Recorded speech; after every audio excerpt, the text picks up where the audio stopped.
everybody. Thank you once again for joining Dr. Roof and I on Understanding and Managing Astigmatism webinar series. This is webinar number 3. This one, we're really going to kind of get into, I guess you could say, the weeds. We're going to really start to talk a little bit about fitting soft toric multifocals on this particular one. So I'm Dr. Kurt Booty. I'll tell you a little tiny bit about myself.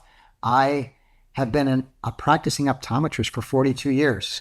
The first 22 years, I worked at a multidisciplinary practice in northeastern Pennsylvania, a large OD-MD practice.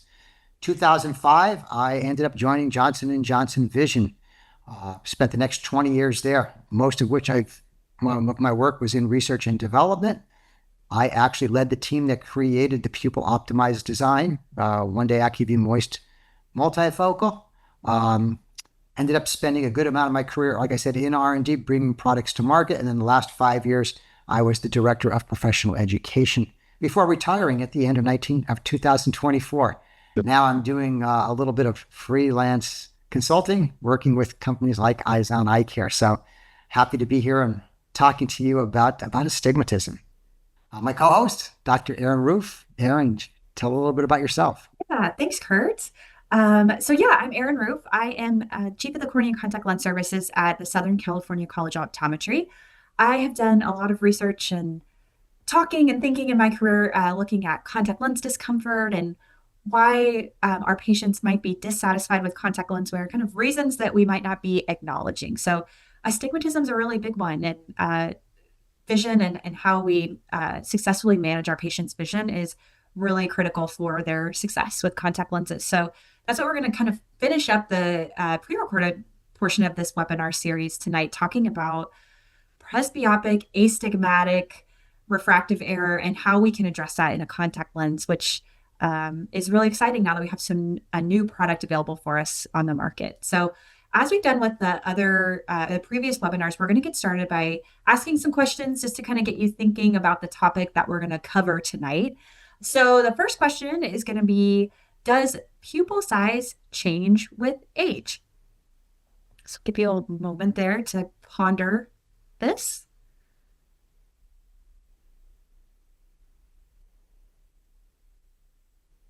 And the next question we're going to go over is, which is not an option for the presbyopic astigmatic patient interested in a soft contact lens option? That's a mouthful. Lots of things to consider there. So ponder that while you're considering this.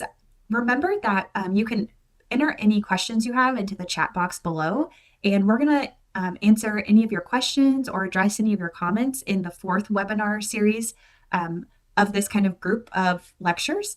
And that's going to occur live. We're going to kind of compile all the questions from all 3 of the webinars and answer those live. So feel free to enter any questions in the bottom anytime throughout the webinar today. All right, so done with the questions. We're going to get started here. Now, Kurt mentioned that he was key in developing the pupil optimized design. So I don't think there's anybody better to start talking with us about how pupil size changes as we age. But yeah, thanks an awful lot, Erin. So yeah, I did. Like I said, I was very, very fortunate to lead the team that created that pupil optimized design. So I do know an awful lot about what happens to our patients as they age. And being in this generation of patients aging, I have it personally happening to myself too. So a couple of really important things occur as far as the physiology of the eye as we're aging. That's really important to keep in mind as we're thinking about fitting patients with multifocal, especially soft toric multifocal lenses. This is data that I actually published back in 2015, and this was in the Academy of Optometry journal at the time. So you pull up that article. It was really, I think, groundbreaking information, because what we had done that was unique was we ran the largest pupil study that's ever been done. Still to this day, is still the largest pupil study that's ever been done. Over 500 pupils were examined, and we found a direct correlation in regards to 2 aspects. One, as you see on your left, is that as patients age, their pupils become smaller and they become less responsive. When we look on the right, we also found a direct relationship in regards to the patient's refractive error and their pupil size. So, kind of in summary, the younger myopic patient, larger pupils, and the older hyperopic patients, smaller pupils. And we see this day in and day out. Grandma comes in with the granddaughter. Grandma's pupils are smaller. Granddaughters are larger. So I think cognitively, right off the bat, this makes sense.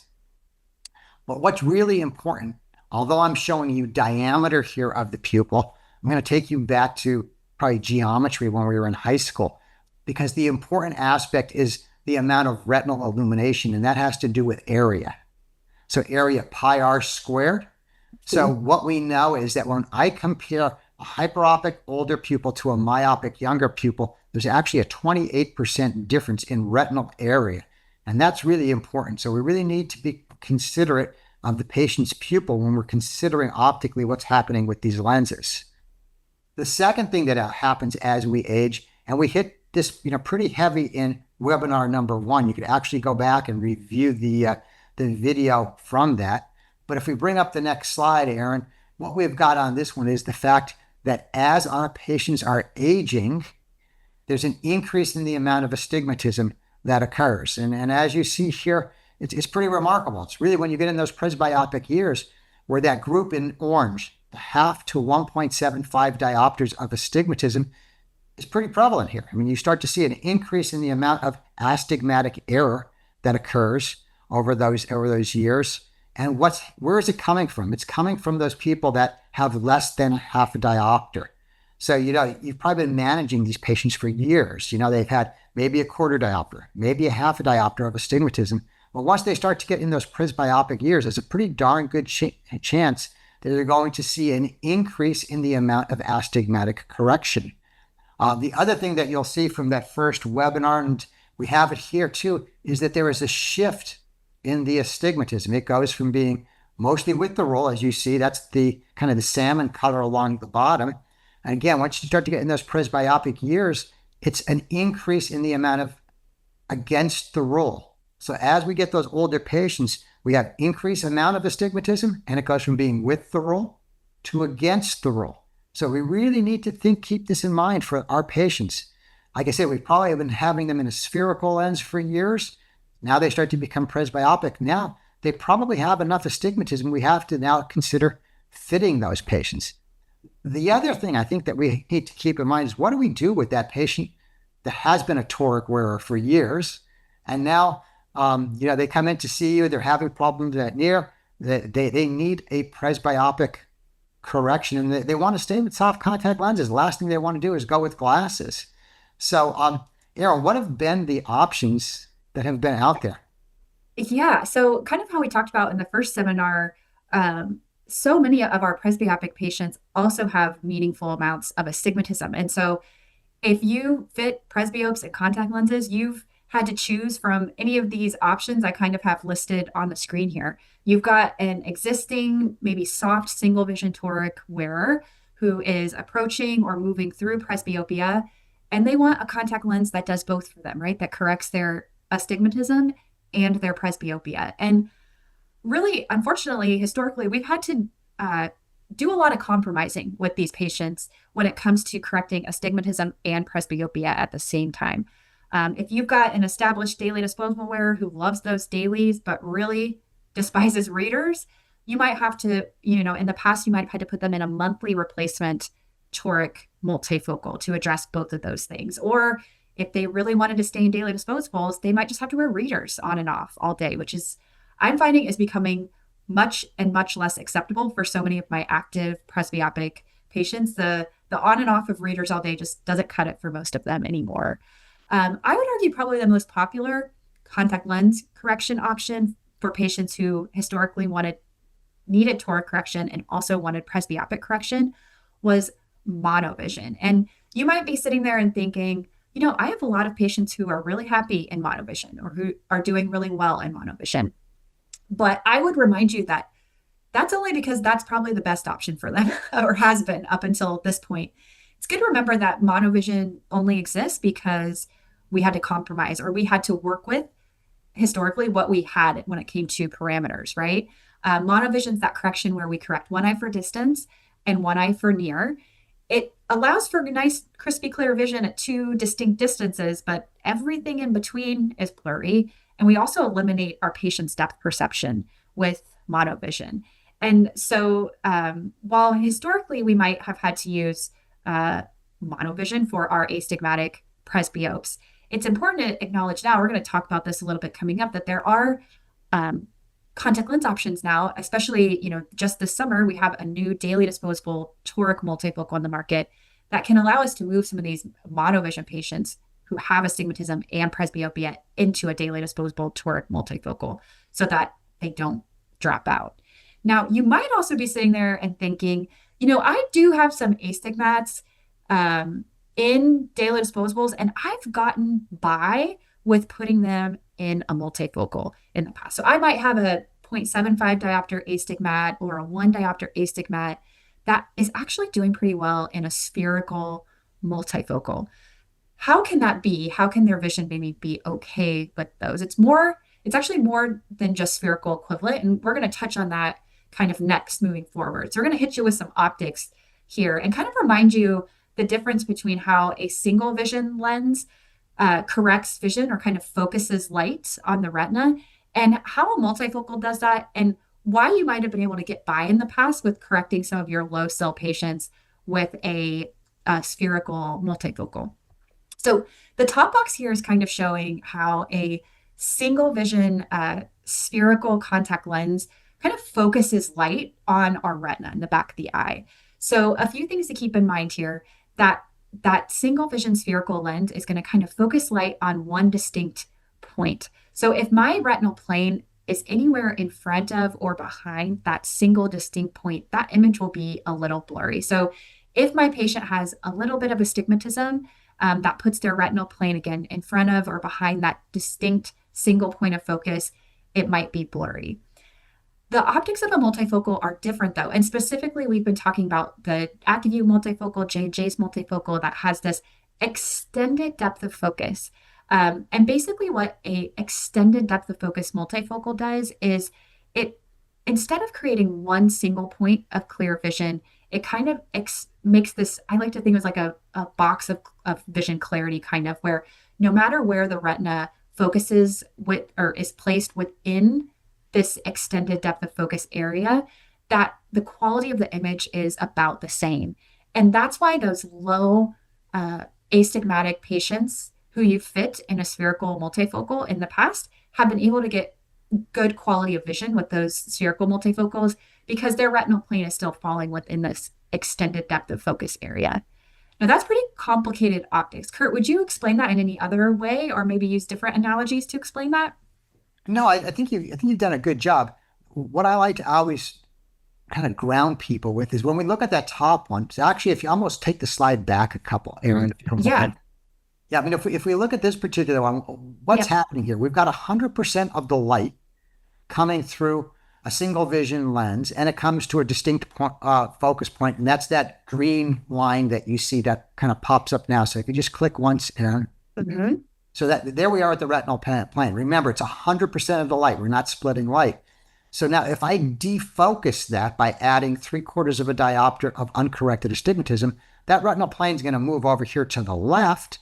And again, if we go back to that first lecture where we talked about the circle of least confusion, that blur circle is going to get bigger. Now, if we go to the next, if we just click once again, what happens with these extended depth of focus optics? And to be quite honest with you, whether it's a J&J lens or an Alcon lens, we're all optically doing the same thing. We're splitting light. We're using asphericity to do that. So Yep. first thing I notice when I'm looking at these ray tracings is the rays coming through here are less intense than what I have in the top, and it's because I'm splitting light. Now, again, if we bring that retinal plane up, Aaron, just click once again. Here we're sitting there, and then what happens is when we create that defocus, when we go from one end of the other, the first thing you'll notice is that area of the circle of least confusion really doesn't change a whole heck of a lot. So really Yeah. two things I think is causing our patients to be less sensitive to astigmatic defocus in these extended depth of focus lenses. It's the fact that we're splitting light and the fact that we've got this extended depth of focus optics that's really creating this area where the circle of least confusion is not changing a whole heck of a lot. So Yeah. a lot of words, A lot of information. But I think Sleep this on is that. Sleep on explaining why that these, and think about it again tomorrow. It'll make more yeah, sense. yeah. Yeah, because without a doubt, we hear over and over again that these patients don't seem to be as sensitive as those single vision patients. Yeah, and that's really what we're going to continue to talk about because with this new max multifocal for astigmatism, there's a single cell power. It's a one diopter cell power. And while you might initially look at that and say, oh, it's only going to correct my one diopter astigmat, because of these optics that we just talked about, it's able to correct a range of power when it comes to correcting. Yeah, so So let's, I'm going to definitely take you back to geometric optics. So for those of you okay. that hated this in optometry school, you're probably going to absolutely hate me, but I'm showing you some optical crosses here. Because I think if you kind of really delve into the optics of what's happening with these patients, you're going to say, I see how this thing works. So let's look at this example. I've got a patient here whose refraction is +1 -175 axis 90. So an against the rule astigmat 175. So if you follow the J&J suggestion here, they're going to suggest if you plug it in, they've got this fancy new calculator. It's going to tell you that for this particular patient, you should fit them with the +75 -1 axis 90. So let's look from left to right what's happening with this patient. What I'm showing you on the left optical cross is the spectacle correction. +1 in the 90th meridian, -75 as far as the power in the horizontal meridian. So what does that equal as far as the eye error? What's happening just as far as the amount of error within that optical system? There's -1 in the 90th, there's +75 in the 180th. That's why the spectacle correction offsets that. So if I take my contact lens correction and put it on the optical cross, that's the third one. We've got +75 power in the 90th, -1/4 power in the 180th. You do a little math there, and you end up with a residual eye error. That's what I'm showing you in the fourth optical cross of -1/4 power in the 90th, +50 power in the 180th. That is equaling that undercorrection that I'm showing you on that final optical cross. So that tells me then, I'm showing on the bottom, in this particular case, your final residual correction, in other words, if you did an over refraction over this patient, would be a +1/4 -75 axis 90, or a spherical equivalent of -1/8. So a pretty low spherical equivalent. Yes, we do have 3/4 of a diopter of against the rule uncorrected astigmatism. But remember what Aaron and I just walked you through. These patients, because of this extended depth of focus optics, are going to be much less sensitive to that residual astigmatism than my spherical patient. Yep. Yeah. So it's not as noticeable for them. It's the same basically as if they had us. Yes. I think the interesting nuance that I'd love to touch on, Yeah. because actually this case is me. The refraction I'm showing you is what I have in Yeah. my one eye. Yeah. Which is the next one. If you go actually to the next Oh, one. sorry. The next one. Sorry. Yep. So what do you do about that patient that comes in that has 3/4 of a diopter of astigmatism? Well, to date, we've been fitting these people, left and right with spherical multifocals, and generally they do pretty well. But here's my suggestion. Consider fitting these people with a soft toric multifocal. The optical across analogy here will explain to you why. We can go through each of these little steps, the spherical correction, the contact lens correction. But I'm just going to take you to the bottom line on the bottom. Because with this particular case, again, this happens to be me. I used to always just wear a standard spherical multifocal, did okay until the toric multifocal came out. Because if you look at the optics here, the final residual correction for this patient, if I fit them with the toric multifocal, is +1/4 -1/4 axis 90. So again, using that toric, I'm overcorrecting the astigmatism by 1/4 of a diopter, but you see here that my spherical equivalent is +1/8, pretty darn low. Yeah. Now, if I followed the standard spherical correction, that would say on this particular patient, I should have been fit with a +1/4 multifocal, low, mid, high, add, whatever. And again, if you go through the optics, the residual correction would be +1/4 minus 75, axis 180. So you could see just the huge difference there. It's actually, you have a half a diopter less uncorrected astigmatism if you fit with the toric multifocal. My general rule of thumb is if I'm dealing with the non-dominant eye, and if they have some if they have like minus 75 against the rule of astigmatism, to be honest with you, I'm probably going to leave that patient in the spherical lens. If I'm dealing with the dominant eye, and if it happens to be with the rule, without a doubt, I'm going to go ahead and fit him with the toric multifocal. So just that little bit of nuance Yeah, with this new lens, I think that could make a difference for you. that's a good rule of thumb, that dominant eye, if you're Yeah. on the fence, Yeah. put it in the toric lens. That's a good kind of tip to keep in your back pocket. Go through, Let's yeah, go through a case report because cases Yeah, are yeah. So tough. let's end by hitting you with some more power crosses here in case you haven't had enough yet. So let's go through sort of like a classic case, somebody who might come into your practice, you might ponder if they're a good fit for this new daily disposable toric multifocal that we have for us. So I'm going to go through based on this person's refractive error and what the fitting guide would suggest with this max toric multifocal. So we've got a 57-year-old here, Tom, who has sort of a mild to moderate amount of myopia and astigmatism. Depending on your confidence level with this new one diopter kind of single ad power toric multifocal, you might think he is not a great candidate in his right eye or specifically in his left eye because of that high cell power.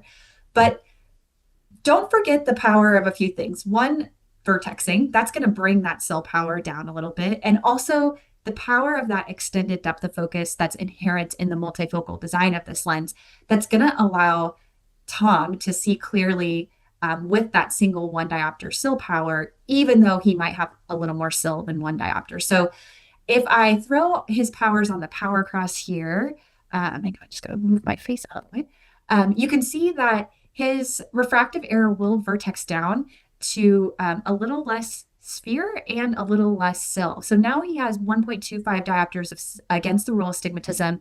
He falls well within the range of what that one diopter lens can correct. And the fitting guide, if I just typed these parameters into my fitting calculator, would tell me exactly what lens to pull based on his age, his dominant eye, and this vertex prescription. And I should note, the fitting calculator will vertex it for you. So don't do the power cross, just use the fitting calculator. And then similarly for the left eye, we're going to see that both his sphere power and his cell power are again going to vertex down to be lower, a little more manageable. And you'll see that the fitting guide suggests that if you have a patient who has a vertex cell power of 1.5 or 1.75, that to sort of account for any of that residual cell that might exist, you're actually going to just add a quarter of a diopter of minus to the sphere power. So making that sphere power minus 450, pulling that one diopter cell power in the mid add again, and making that your sort of initial lens pair that you're going to choose. So you can bypass all of these steps by just using the fitting calculator that J&J has developed.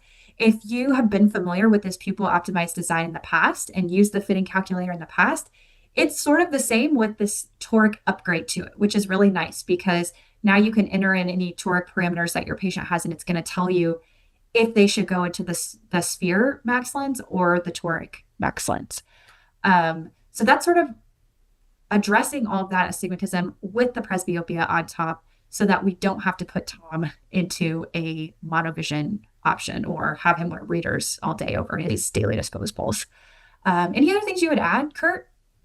No, I think that was very good.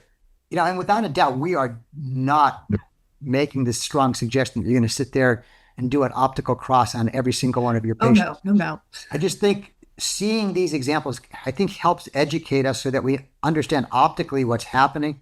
But just like Aaron mentioned, man, you've got an incredible tool there in this new calculator that's out there. Plug the numbers in and let the calculator do that more sophisticated math, the vertex correction. I mean, we all kind of have a rough idea. If I have a minus 650, minus 2, axis 80, we have a pretty rough idea what we're going to deal with. But the exact number, I don't know about you, but I have long since thought about memorizing that vertex table. Yeah. So I some good options challenge to yourself to do it in your head and then put it in the calculator and you'll realize how often you're off. And it's good to keep in mind with a multifocal, a quarter here or a quarter there could make or break you on the fit. So you don't want to be a quarter off, right? You want to pull the right lens straight out of the gate. So that really does kind of conclude what we've got in webinar 1, 2, and 3. Go back and review some of them if you'd like. They're always available on the Eyes on Eye Care website. Mhm. Hopefully, going through these kind of enlightened you a little bit more about optically what's happening with astigmatism, the different options that we've got for our patients as optometrists, and kind of gets you up to date on one of the newer products that are out there. Plug in any questions that you might have in the chat so that we could address those, and we'll be getting to those shortly. Hey, Aaron, we're at the Q&A time now. And just as a reminder to everybody, even though we're in the formal questions and answer time, feel free, if you do have a question, maybe that you haven't logged into that chat area, now is the time to do it. But we do have a few questions, it looks like, in there, Aaron, if you want to Sure. open them up. So this first one, I'm going to throw to you first because I actually wrote a whole dissertation about this and had a hard time finding an answer to this. I remember when I was in grad school. So I think you are more of an expert on this even than I. So somebody asked, are all multifocals, are all multifocal contact lenses extended depth of focus too? So I feel like that term, as this question asker, it's kind of thrown around a lot, but what lenses are, what lenses aren't? Is there a difference between aspheric versus extended depth of focus? Yeah, it's funny because that term extended depth of focus, I think first, to be honest with you, got coined when Johnson and Johnson came out with their first multifocal, the moist multifocal. And it's one of those kind of ambiguous types of definitions because an extended depth of focus optic is really anything where I'm taking that focal point and I'm extending it.